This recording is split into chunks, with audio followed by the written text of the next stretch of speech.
Hi everyone and welcome to my channel. My name is Monica and I'm really happy to introduce you to the first series of this channel, which is going to focus on Colombia and my trips to that wonderful magical country. I hope you will get a lot of inspiration from it and also practical tips of how to plan your trip. So just before we dive in, I wanted to give you a bit of highlights of my travels to understand why I think this is one of the most magical places I have ever visited. Some of the highlights include climbing up the waterfall in the middle of the jungle, jumping and swimming in the heart of the waterfall, hiking to a remote beach and swimming in a natural aquarium, eating delicious homemade soup prepared by my newly made friends in the region, staying on my own in a beach hut isolated from the rest of the world with most stunning views from the balcony, meeting so many beautiful people and making friends along the way, and of course the main attraction of the region, which is the whale watching. While I didn't see them jumping out of the sea, it was still a great experience. So in this episode, I'm hoping to tell you a little bit about what the Chocó region is, the activities that I've done and I definitely recommend, as well as how to get there and where to stay and any other practical tips, including food recommendations. And I want to wrap it all up with some cultural inspiration that will hopefully get you interested in learning a little bit more about the region and its culture and its people to have a more meaningful travel experience. To give you a little bit of information about the region, I wanted to share with you 5 facts about Chocó. Number 1. Chocó is the only region in Colombia that actually has a coastline on the both Caribbean side and the Pacific coast. Number 2 is the fact that blew my mind, and it's surrounded by the diversity of this place. Because Chocó is separated from the Amazon by the mountain range, it developed a vastly different ecosystems and supports very rare and endangered species, both in plants and animals world. And in fact, this makes it one of the most biodiverse places in the world. How amazing is that? Number 3, this is also one of the wettest places in the world. Yeah, you heard it right. It actually rains about 16 to 18 meters of rain per year, which is mind-blowing. So it's probably not the place to have a sunny beach holiday, but this scenery really makes up for it. Number 4, this is also the region of Colombia with the main population of Afro-Colombian community, which, as I found out during my travels, are very warm and kind and make this experience even more special. Number 5, and the last one, while the extraction of minerals is one of the main sources of employment in the region, the local communities feel empowered to start their own businesses around the sustainable community-based tourism, which I think is a great idea because it allows to protect the environment while also provide income and sustainable living for the communities locally. And it really enriches the experience of traveling, so I fully recommend for you to try and support those local communities while you travel. Now I want to share with you the key activities that you can enjoy in this magical region. Number 1 is whales watching. This is definitely the main activity and the main tourist attraction that gets people traveling all the way to Chocó. When I arrived to Colombia, I rushed all the way from Bogota to Medellin to take a flight to Chocó to make sure I make it on time for the end of the whale season. And I was very lucky and I did manage to do it. The whale season lasts between July and October. I took a boat tour that was part of a day trip, and the boat tour included about 2 to 3 hours of whale watching. We were definitely lucky to see some of the whales, but even if you don't see that many whales, you get to enjoy this magical, beautiful coastline where the thick jungle hits the sea all the way from the sea, and it was definitely worth it. After seeing the whales, the boat tour took us to Cascada El Tigre, which is a waterfall coming out of the jungle right onto the beach and into the ocean. It was a spectacular place, and myself with 2 other sisters, Diana and Damaris, who immediately became my friends, we decided to go and climb up the waterfall with the local guide. And this, by far, was one of the best adventures of my life. We ended up climbing up the waterfall through a thick jungle, the lush greenery surrounding us, the sounds of the pouring water, beautiful water holes in which we could swim, enjoy ourselves, and it was just really beautiful being surrounded by wild nature. In one place I even managed to jump to the heart of the waterfall. After all the fun we had, we went to another beach called Playa Juna. We were waiting for a lovely lunch to be prepared for us with the local fried fish and a coconut rice. And in the meantime, again, you get an opportunity to enjoy either the river or going into the ocean. It's definitely one of my best memories. Another great activity in this area is hike to Playa Larga, which is a stunning black sand beach. I went there with two of my friends, Rigo and Claudia, who I also met in El Valle. As with every other person, everyone has just been so lovely. Rigo also is a local guide with a vast amount of knowledge about plants and animals and preserving the environment locally. So going on a hike together was a great experience where I've learned so much. The hike takes you through the different parts of the coast to some of the viewing points, as well as going into a little bit of the forest and the jungle. There are some parts where you need to cross rocks that during the high tide usually get covered with water, so sometimes we had to wait for the water to pass. Arriving to the beach was just an amazing experience. It felt wild, beautiful, and so freeing to be so connected with nature. And the beach itself had so many treasures. We ended up finding natural aquariums where the water is held with a lot of tiny fish. You know the ones that you see in aquariums, the colorful fish? That type of fish. And then you get to swim with them as well. It was incredible. I just want to tell you that it's always good to go with the local guides if you are taking any hikes from the El Valle, because there aren't that many marked out paths, so it can be quite dangerous and there is a risk of getting lost. But also it's so much more enriching of an experience when you learn and see the world through the eyes of local people. It's really invaluable. There are also many other activities that you can do which I didn't get the chance to do because I ran out of time, and honestly what I really enjoyed was getting to know local people and making new friendships and spending a lot of time chatting and dancing on the beach or in the clubs and just enjoying the time together. And thanks to that, I've made many beautiful friendships that mean a lot to me. So that was what I took away from this trip. However, if you do want to know, there are many more activities such as seeing the conservation projects related to the sea turtles. Another activity is to go to a national park called Parque Nacional Natural Utria, which is another beautiful place which I didn't get to go, but there are day trips organized by the locals.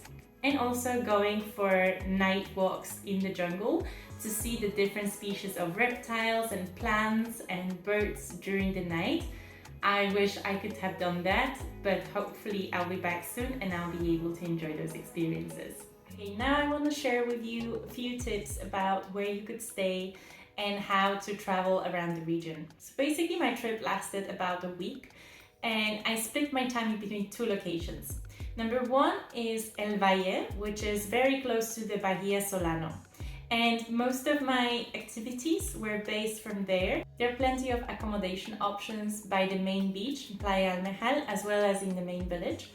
And what I liked about this place is that it felt very homely and friendly, and it was close to the village, meaning that it gave me more options for food. So if I wanted to go out and eat at the local restaurant, or if I wanted to go to a local shop and get myself some fruit or vegetables to make my own salad, it gave me more options than being completely remote on the beach, relying only on the hotel provisions of food.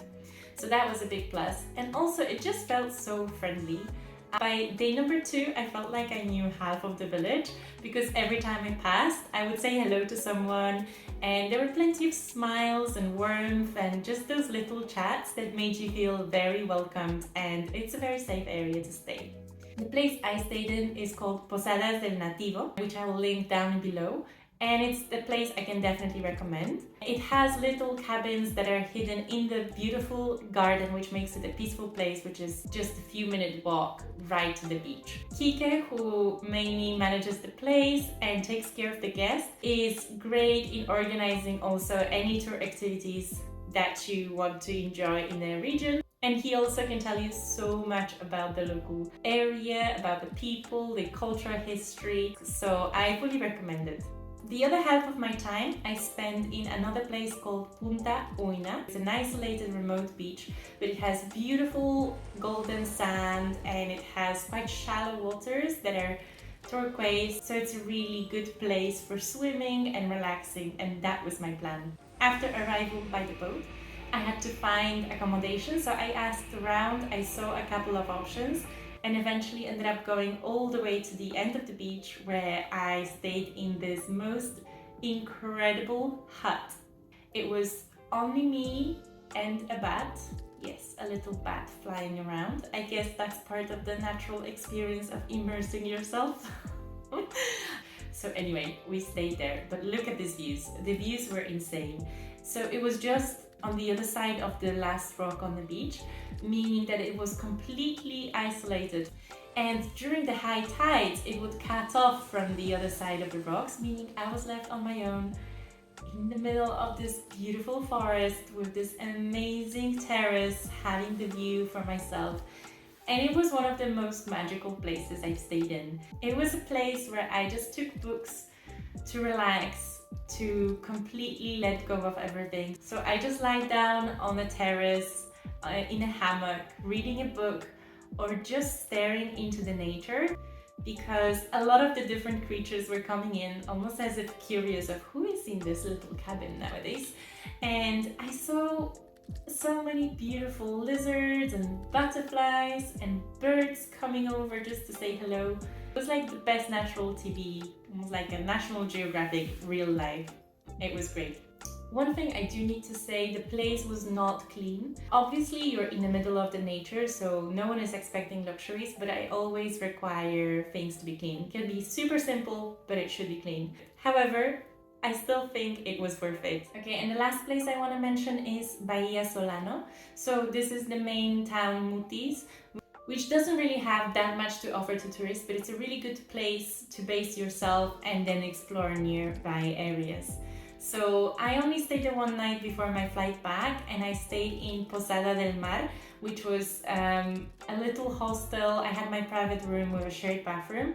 It was okay, but I would not stay there longer than one night. So if it's something that you need just to lay over, that's great. Otherwise, I wouldn't recommend. However, Bahia Solano will stay in my heart because, again, of the beautiful people that I met there. So as I was going to Chocó, I was taking a flight with this wonderful woman called Omaira, who I met at the airport, and we again immediately became friends. And then she introduced me to her lovely friends, all these empowered women in Bahia Solano. And it was just so lovely spending time with them, and we still keep in touch, which I treasure a lot. And I remember they made me this wonderful breakfast, arepas de choclo, because I said I really love it. So they were like, oh, come over and have breakfast with us and we'll make you some of that arepas. And this is just Colombian kindness for you on all fronts, always the same. Okay, getting around, so transportation. The tricky thing with Chocó is that there are no mainland roads that take you all the way to the coast. It means that you will most likely have to fly. The flights are really quick, so there are two airports that you can get to from Medellin. One is in Bahia Solano, which is the one I went to because that's where I had most of my activities based.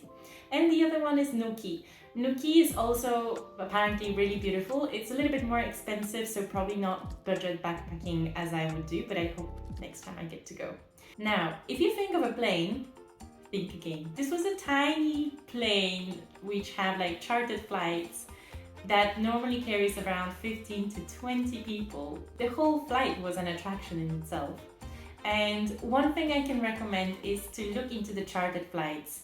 So whilst there are main brands such as Satena that fly into the region from Medellin, the problem is that it often rains in Chocó, and if the rains are heavy, especially in the rainy season, a lot of the main flights are being either delayed or cancelled because of the conditions.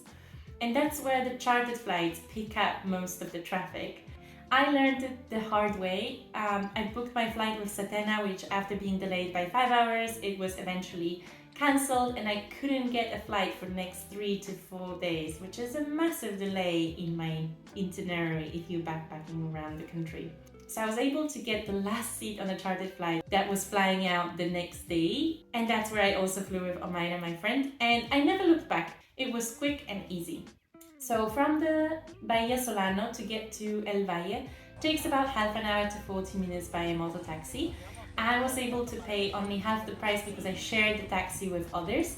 So always look out for any other travelers that can go and share the cost too. And when it comes to traveling from Bahia Solano to Punta Uina, the only way is by boat. Again, it's only 20-30 minutes. It's also worth noting that there are no shops in the Punta Uina, so it's best to get some snacks or fruit or any kind of food you want in Bahia Solano and bring it with you. Obviously the hotels, as well as even the cabin that I stayed in, they offer cooked meals, so you can ask for that and just pay extra.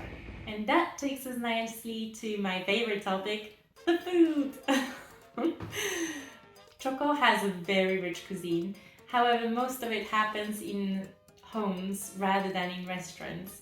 So you might not be able to try the whole variety of the local traditional dishes. However, even staying in hotels where they cook food for you, you will get to taste quite a lot of local flavors. The staple on the table is always a fried fish, pescado frito, with coconut rice, so it's with arroz de coco.